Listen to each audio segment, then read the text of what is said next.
Bismillahirrahmanirrahim. Assalamu alaikum, dear students. I hope you all are well at your homes. Today our unit is Unit 6, Solids, Liquids and Gases.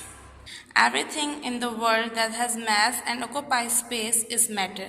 हर वो चीज़ जिसकी कोई ना कोई space इसने घेरी होती है उसे हम मैटर कहते हैं. हर चीज़, तमाम चीज़ें जितनी भी दुनिया में हैं सब मैटर से बनी हैं. मैटर किससे बनता है? स्मॉल टाइनी पार्टिकल से मिलके कोई भी मैटर फॉर्म होता है. मैटर की 3 स्टेट्स होती हैं. 3 फॉर्म्स में मैटर पाया जाता है. These states are solid, liquid and gas. यानी हर वो चीज़ वर्ल्ड में जो भी मैटर से मिलके बनती है और हर मैटर 3 स्टेट्स में होता है, सॉलिड, लिक्विड और gas. So the first state is solid. Solid में जो पार्टिकल्स होते हैं वो बहुत ही ज़्यादा क्लोजली पैक्ड होते हैं, आपस में जुड़े हुए होते हैं. Because the force of attraction is very great. Solids में फोर्स ऑफ अट्रैक्शन बहुत ज़्यादा होती है, इस वजह से इनके पार्टिकल्स आपस में क्लोजली पैक्ड होते हैं. अपनी ही स्पेस में, अपनी ही जगह पे रहकर वाइब्रेट करता है हर पार्टिकल जो कि सॉलिड में होता है. सॉलिड्स की डेफिनेट शेप होती है और डेफिनेट वॉल्यूम होता है. Second state is liquid. The particles in a liquid are not packed together so closely. Liquid में पार्टिकल्स ज़्यादा क्लोजली पैक्ड नहीं होते, इनमें फोर्स ऑफ अट्रैक्शन स्ट्रॉन्ग नहीं होती. लेकिन अगर आप किसी भी लिक्विड को किसी भी कंटेनर में डालो तो वो उसी कंटेनर की शेप को अख्तियार कर लेता है, वो उसी शेप में आ जाता है. बट अगर वो 1 लीटर वाटर है तो वो 1 लीटर ही रहता है, आप किसी भी कंटेनर में उसको डाल लो. Liquids do have a specific volume.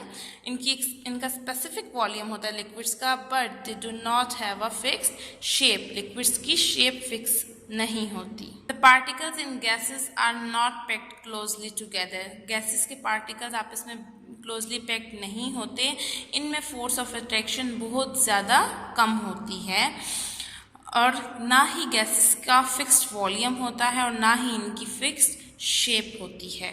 Heating and cooling can change a state from one state to another. यानी हीट करने से या फिर कूलिंग करने से स्टेट्स चेंज हो जाती हैं. फॉर एग्जांपल अगर सॉलिड है, आइस है, और अगर हम उसको मेल्ट करते हैं तो वो लिक्विड में कन्वर्ट हो जाता है, यानी स्टेट चेंज हो गई. इसी तरह से अगर लिक्विड है, हम उसको फ्रीज करते हैं तो वो सॉलिड की फॉर्म में आ जाता है और उसकी स्टेट चेंज हो जाती है. The particles in a substance remain the same what ever the state. State कोई भी हो लेकिन पार्टिकल सेम रहता है. फॉर एग्जाम्पल अगर वो पानी से जो है सॉलिड बना है, आइस बनी है वाटर से, तो आप ये देखें कि स्टेट चेंज हो गई, लिक्विड से वो सॉलिड में चला गया लेकिन पार्टिकल वाटर के ही रहे. Now these changes are of 2 types. 2 तरह के चेंजेस होते हैं, या फिजिकल चेंज होगा या केमिकल चेंज होगा. अगर तो चेंज हो स्टेट, एक स्टेट में से दूसरी स्टेट में कन्वर्ट हो और कोई नया सब्सटेंस बन जाए, तो तब वो कौन सा स्टेट होगा? केमिकल चेंज होगा. और अगर कोई नया सब्सटेंस नहीं बनता तो वो फिजिकल चेंज होगा. For example when candle melts और water boils, both change from one state to another, no new substance are form. इसमें नया सब्सटेंस कोई नहीं बना, तो ये कौन सा चेंज हुआ? Physical change.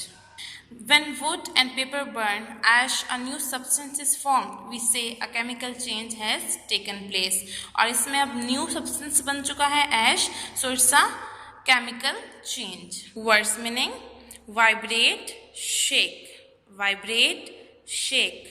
Particles, tiny pieces. Particles, tiny pieces. Definite, specific. Definite, specific. Bounce, rebound. Bounce, rebound. Condense, summarize. Condense, summarize. State, condition. State, condition. So students, I hope कि आपको आज का यूनिट समझ आ गया होगा. Objectives and subjective notes has been provided, so you have to write them on your science notebooks. Thank you. Allah Hafiz.